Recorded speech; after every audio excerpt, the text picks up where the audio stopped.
Friends, are you fine? So please open your books. So please stay your home and open your books. Today we are going to about reading about the topic and the subject is English class 8th. The topic is a nation's strength.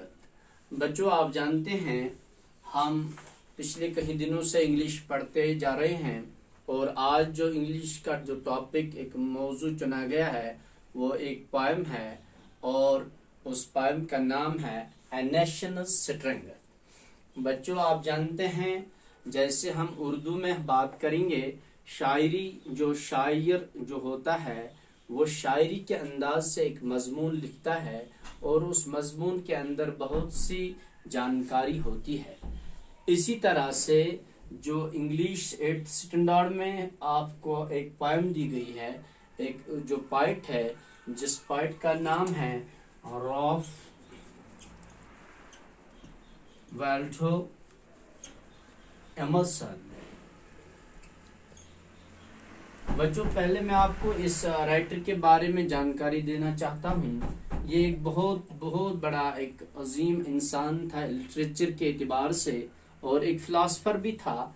इसकी जो पैदाइश है इसकी बारन जो हुई है वो इसकी बर्थ जो है वो एक शहर में हुई है इस राइटर की और उस शहर का नाम है बोस्टन इन यूएसए। इसकी बॉर्न जो बर्थ डेट है वो 25 मई 1803 एट बोस्टन इन यूएसए और he was died in 27th of April 1882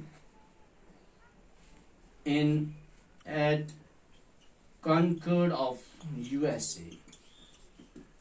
बच्चों आपको मैं पहले बताऊंगा रॉल्फ वाल्डो एमर्सन एक अजीम इंसान था लिटरेचर के एतबार से।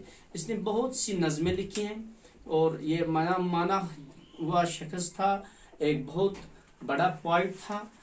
और आपको याद होना चाहिए पोएट उसको कहते हैं जो पोएम को लिखता है और नज़में लिखता है। जैसे हम शायर को उर्दू में इस्तेमाल करते हैं या हम इसका नाम पोएट एज ए पोएट इस्तेमाल करेंगे। तो so please you will interest your this topic a national strength. Ralph Waldo Emerson ये हमको बताना चाहता है, ये हमको समझाना चाहता है, बच्चों पूरी दुनिया को एक मैसेज देना चाहता है अपनी इस पोएम में जिसका नाम है a national strength. My dear friends, firstly we are going and we are reading aloudly together. The strength of a nation lies not in wealth, power, might and pride, but in its patriotic and determined inhabitants. The modern world would benefit and prosper not by hankering after materialistic goals, but by producing brave and loyal citizens. बच्चों आपको पहले ये जानना चाहिए और इस poem के बारे में, इस पोएम को अच्छी तरह से आप रीड करेंगे, अच्छी तरह से पढ़ेंगे और आप ये देखेंगे कि रॉल्फ वाल्डो एमर्सन क्या हमको बताना चाहता है, इसकी क्या मैसेज है एज ए पोएम और इस पोएम इस नज़म में क्या मैसेज देना चाहता है। वो ये कहता है कि एक कौम की अजमत, एक कौम को बाविकार होने के लिए उसके लिए दौलत, कुर्सी, ओहदा, ये शोहरत ये मैटर नहीं करती है, बल्कि एक अजीम कौम बनने के लिए, एक जानदार कौम बनने के लिए, एक बेहतरीन शख्सियत पाने के लिए, पूरी कौम को एक बुलंदी की तरफ पहुंचाने के लिए एक कौम की कुर्बानियां होती है, एक कौम की शाइस्तानापन होती है, एक कौम की एक हमदर्दी होती है, एक कौम की एक सेक्रीफाइंग जो लोग करते हैं उसकी वो कदर होनी चाहिए। बल्कि जो ये दौलत जो होती है, शोहरत होती है, ये कुर्सियां होती हैं, ओहदे होते हैं, ये एक कौम को बाविकार और अजीम नहीं बना सकती है। तो रॉल्फ वाल्डो एमर्सन इसीलिए जो ये पोएम है the poem A national strength is written by Ralph Waldo Emerson Emerson, he will ask and he will tell us that in this poem the poet tells us about the secret of national strength, strong nor great.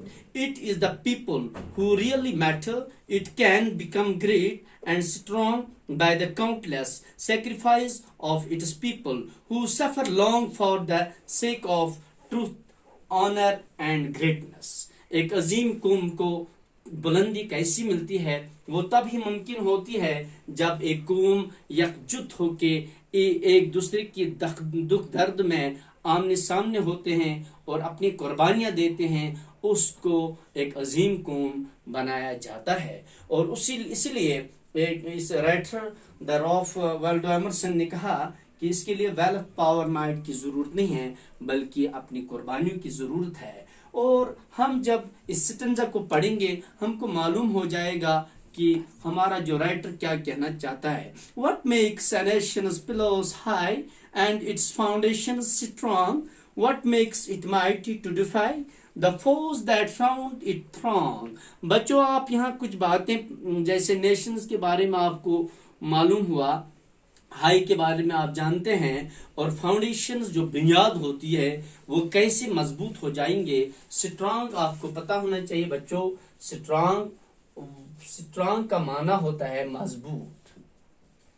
और यहाँ मेरे बच्चों, मेरे friends, यहाँ एक और word इस्तेमाल किया गया, डिफाई। इसको हम कहते हैं मुकाबला करना। और एक वर्ड इस्तेमाल किया गया है, उसको कहते हैं फोज। फोज आप जस्ट लाइक दुश्मन को कहेंगे।